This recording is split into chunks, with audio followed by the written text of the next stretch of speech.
Audiolivro A Ciência do Bom Viver. Capítulo 7. A cooperação do divino com o humano.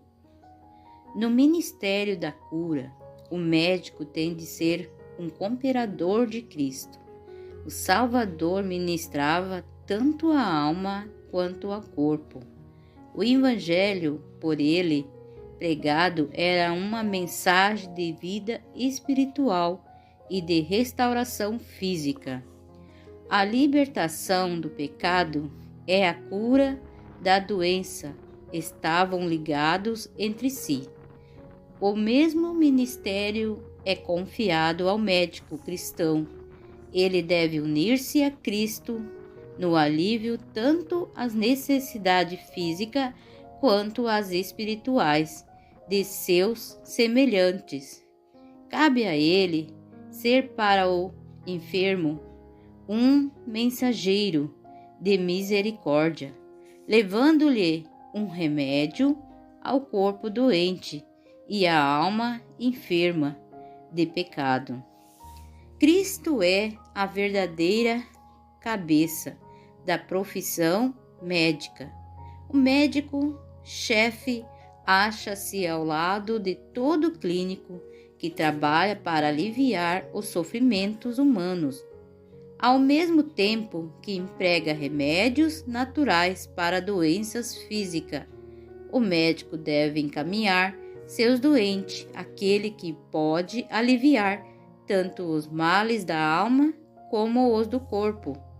Aquilo que os médicos só podem ajudar a fazer é realizando por Cristo. Eles se esforçam para auxiliar a atuação da natureza na cura. Quem cura é o próprio Cristo. O médico busca conservar a vida Jesus e comunica a fonte da cura. Em seus milagres, o Salvador revela o poder que está continuamente atuando em favor do ser humano para manter e curar. Por intermédio de agentes naturais, Deus está agindo dia a dia, hora a hora, momento a momento, para nos conservar em vida, construir e restaurar. Quando a qualquer parte do corpo sofre um dano, começa imediatamente um processo de cura. Os agentes da natureza se colocam em operação para restaurar a saúde. Mas o poder que atua por seus intermédios é o poder de Deus. Todo poder comunicador da vida tem nele sua origem.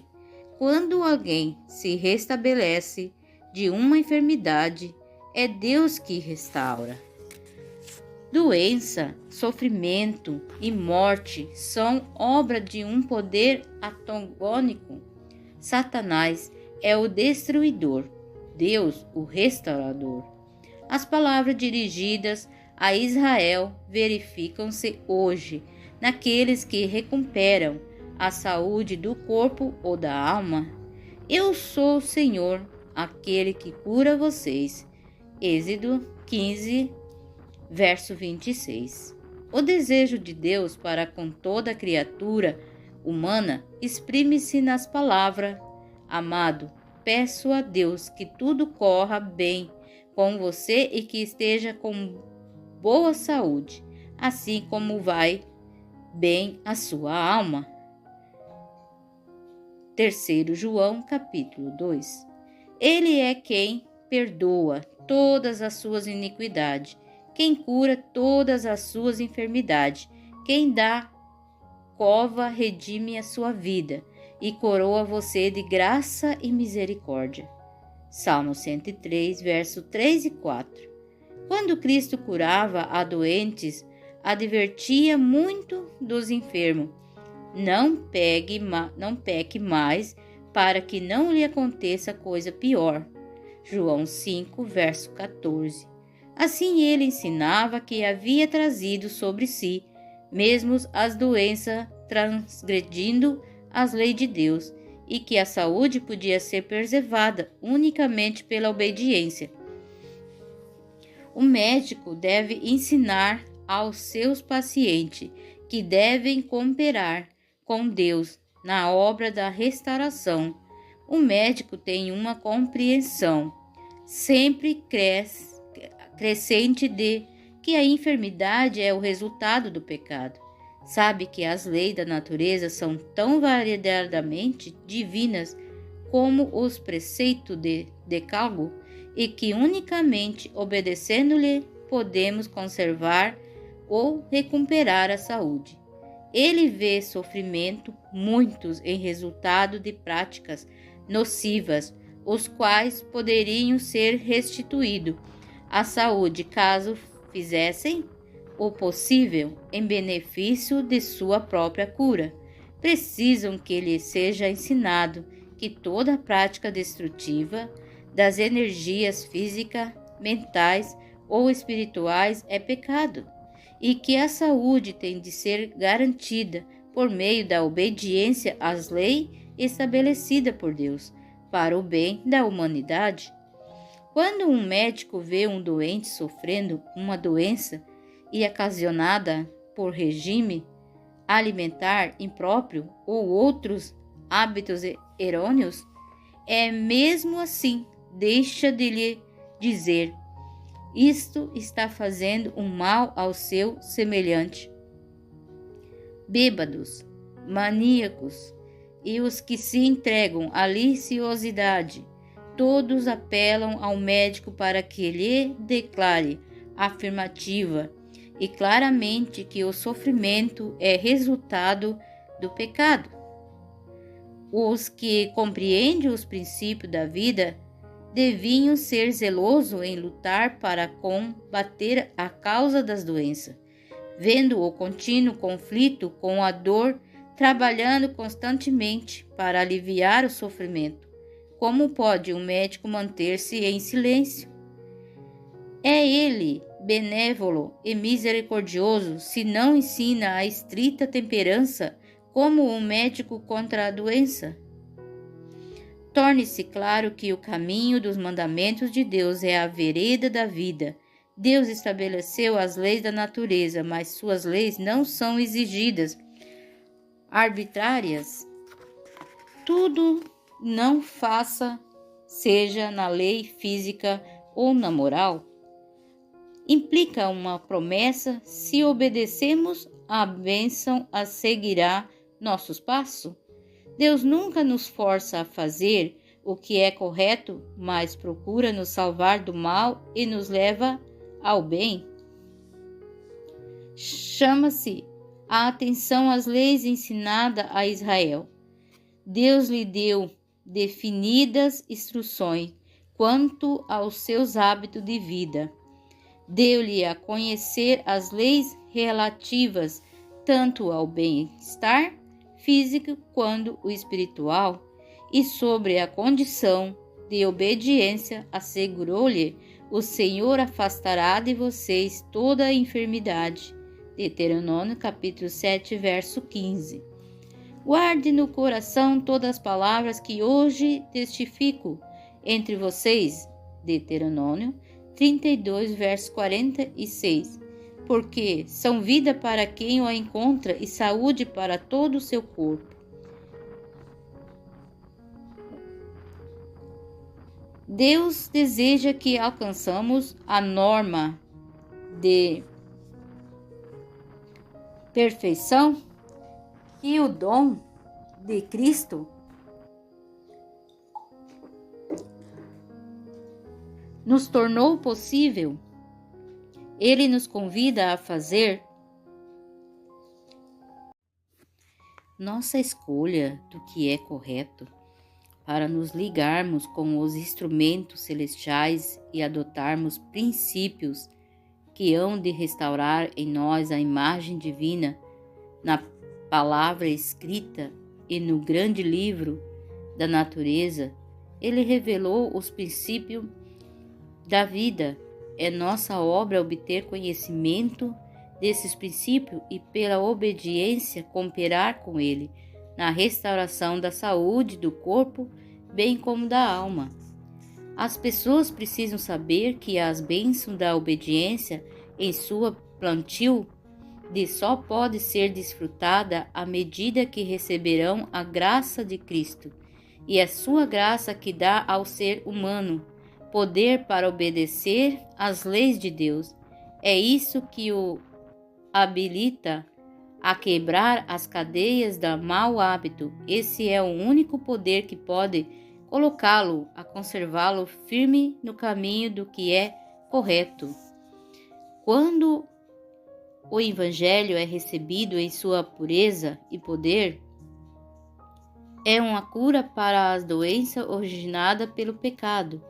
O sol da justiça ergue-se trazendo salvação nas suas asas. Mateus 4, verso 22. Todos os recursos do mundo não podem curar um coração quebrantado e nem comunicar paz de espírito ou remover as preocupações, nem mesmo banir a enfermidade, a fama e a inteligência, o talento. Tudo isso é importante para alegrar um coração machucado ou restaurar uma vida arruinada. A vida de Deus na alma é a única esperança do ser humano. O amor difundido por Cristo por todo o ser, um poder vitalizante, todo o órgão vital, o cérebro, o coração, os nervos, e tocando por esse amor recebemos cura.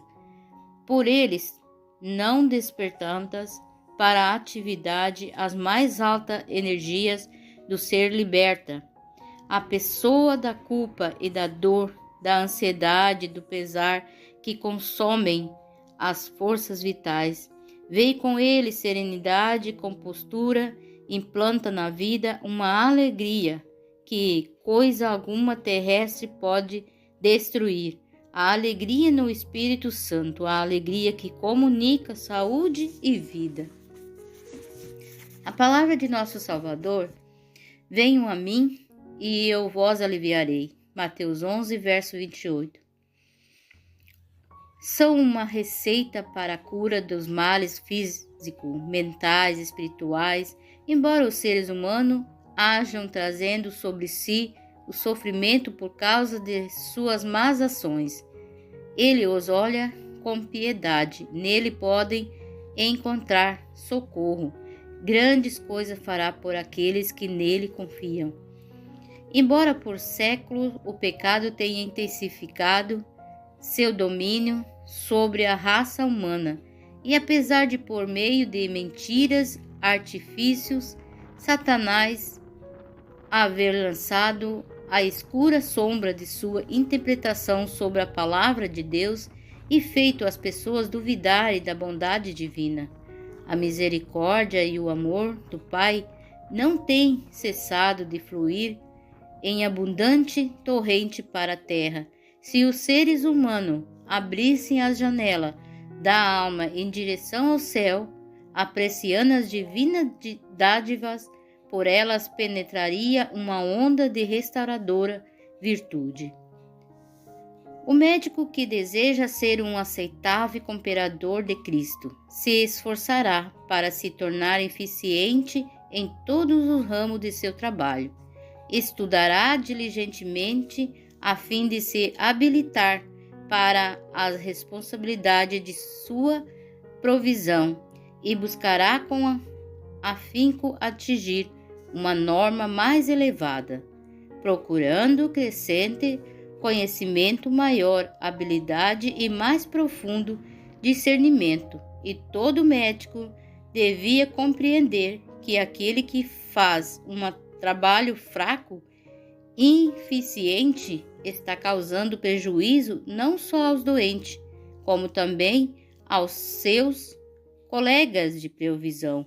O médico que se satisfaz com um baixo padrão de competência e conhecimento não somente deprecia a provisão médica, mas também desonra o próprio Cristo, o médico-chefe. Os que se sentem inaptos Para a obra médica, deve escolher outra provisão. Aqueles que são bem capazes de cuidar dos doentes, mas cuja educação e habilitações médicas são limitadas, fariam bem em empreender as partes mais humildes dessa obra, trabalhando fielmente como enfermeiros, mediante paciente serviço sob a direção de hábeis médicos. Poderão aprender continuamente e aproveitando toda oportunidade de adquirir conhecimento. Torna-se seu tempo plenamente habilitados para realizar obra médica que os médicos mais jovens cooperando também com ele, o médico-chefe. Não recebam em vão a graça de Deus e nem queiram dar nenhum motivo de escândalo em coisa alguma para que o ministério de cuidar dos enfermos não seja consurado. Pelo contrário, em tudo nos reconhecemos como ministros de Deus. 2 Coríntios, capítulo 6, versos de 1 e 3 e 4. O desígnio do Senhor a nosso respeito é que avancemos sempre em direção ascendente. O verdadeiro médico missionário será uma provisão profissional de habilidade sempre maior. Talentosos médicos cristãos possuindo superior capacidade profissional devia ser procurado e animado a entrar para o serviço de Deus em lugares em que possam instruir e a preparar outros para que se torne um médico missionário. O médico deve reunir em sua alma a luz da palavra de Deus, deve fazer contínuo progresso na graça para ele. A religião não deve ser meramente uma influência, entre outras, tem de ser uma força que domine todas as outras, deve agir por elevados e santos motivos que são poderosos porque provém daquele que deu sua vida para nos proporcionar poder a fim de vencer o mal. Se o médico se esforçar-lhe fiel e diligentemente para se tornar eficiente em sua provisão, se ele se consagrar ao serviço de Cristo, dedicar tempo para examinar o próprio coração, compreenderá a maneira de se apoderar dos ministérios de sua vocação sagrada. Poderá disciplinar-se e educar-se de tal modo que todos os que encontram na esfera de sua influência vejam a excelência da educação e da sabedoria, obtidas por meio daquele que se acha ligado com Deus de sabedoria e poder. Em parte alguma e mais necessária é uma íntima comunhão com Cristo, do que na obra do médico.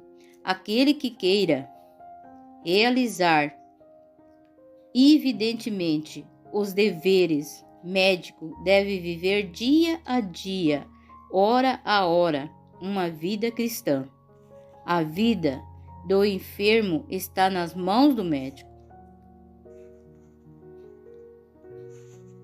Aquele que queira realizar devidamente os deveres médicos deve viver dia a dia, hora e hora, uma vida cristã.